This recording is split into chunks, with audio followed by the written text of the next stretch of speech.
So folks, get ready now for a tale of love and windswept beaches and a wedding that could rival a Hollywood fairy tale blockbuster. Once upon a time in Mauritius, on a beautiful Mauritian beach, there was a bunch of kite surfers. Each one with their fancy colorful kites up in the air. And on a windy day, the lagoon was decorated like a rainbow. And you could tell who's who by looking at the color of the kite. So you can see over there, Philippe is riding with his red and blue F1, and that was on the waves, Jean-Marc with his gray and yellow Ozone. And the little one over there is Judy, who's kiting, flying up 4 meters high, there she is. And the one who's there upside down with the head stuck in the corals and the cabrina on top is Silvano. Then one day came Luciano with his six-pack and his biceps. And no need to look at the color of his kite to tell where he was, because all you had to do is to look at the eyes, the mesmerized eyes of the bikini-clad girl standing on the beach. Boom, there he is. Well, let me tell you, he was the beach stud and made us all green with envy.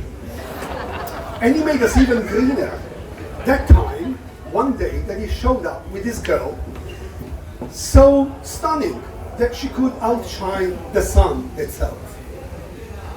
And you could tell where she was by looking at the googly eyes of the young lads there on the beach. But not that they stood any chance, because Luciano kept his new love close to him and didn't let her go a meter away from him. He clung to her like a koala on a eucalyptus tree.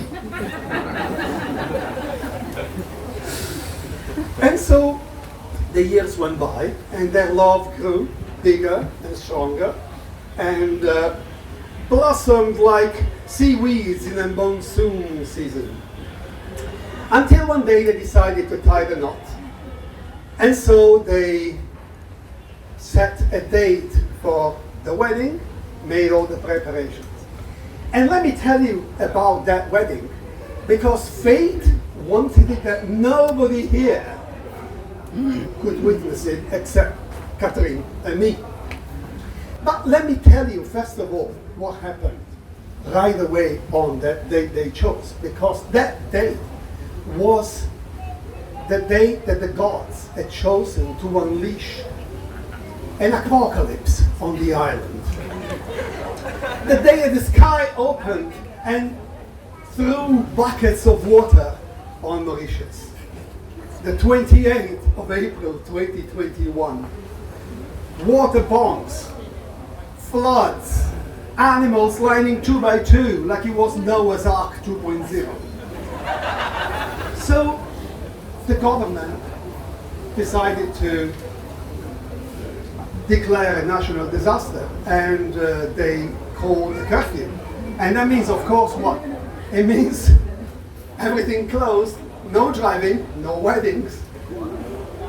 So naturally the wedding has to be postponed, and luckily the next day was available.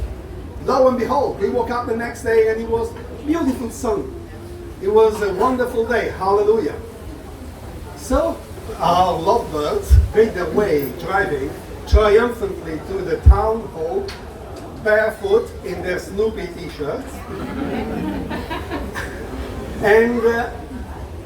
And so they, as usual, they turned heads, including that of a truck driver who failed to hit his brakes in time and crashed into the car. Big, huge truck. As you do. A road accident, ladies and gentlemen. A road accident on your way to get married. Really? I mean, how many here crashed into a truck while they were going to get married? Okay. Yeah, I mean, Alanis Morissette could probably add 3 new verses to her song. It's like waiting on your wedding day, crash into a truck on the way to the church. I swear, fate had devised a grand plan to give them a story to enter legend. Because they finally made it to the town hall looking like they just ran a marathon.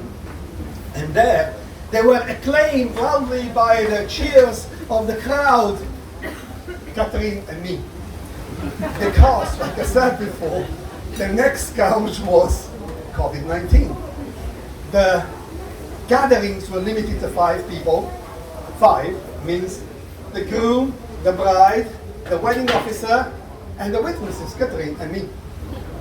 That probably was the most intimate wedding in history. And despite that, the wedding went on, it started, and our Snoopy couple could exchange their vows to an N94 mask, which they could lift just swiftly, just quickly, to give the fatidic wedding kiss. And so they could proceed with a wedding, luckily, which went pretty smoothly until came the next challenge. The printer. How many here are old enough to know what a daisy printer is? Well, if you've never seen one, no point going to the computer museum, because the town hall in Flak has a splendid daisy printer. You know, that's this infernal contraption that goes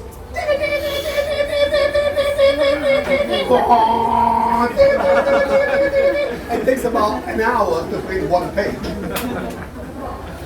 And so our lovebird had to wait for a very long time while this miracle of technology was churning away at their marriage agreement like he was competing in a snail race.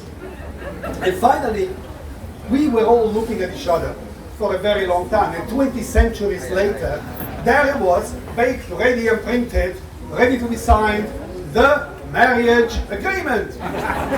And we all signed it very, very religiously, very cautiously, not to make any mistake, because otherwise we would have to print it all over again. Right? We signed it epically. We signed it solemnly, like it was the Magna Carta, like it was a treaty to end the World War. And when we all had signed it, we headed up to Belmar, to our house in Belmar, where Michel had prepared a wonderful wedding reception with a beautiful cake to celebrate Luciano and Luciana's endless love.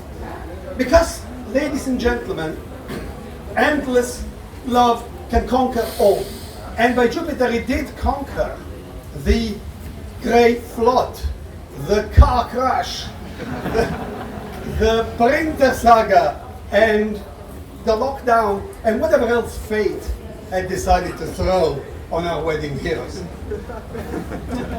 So, I would like to raise our glasses to Luciano and Luciana, the unbreakable duo, the king and queen of wacky weddings, the undisputed champions of love.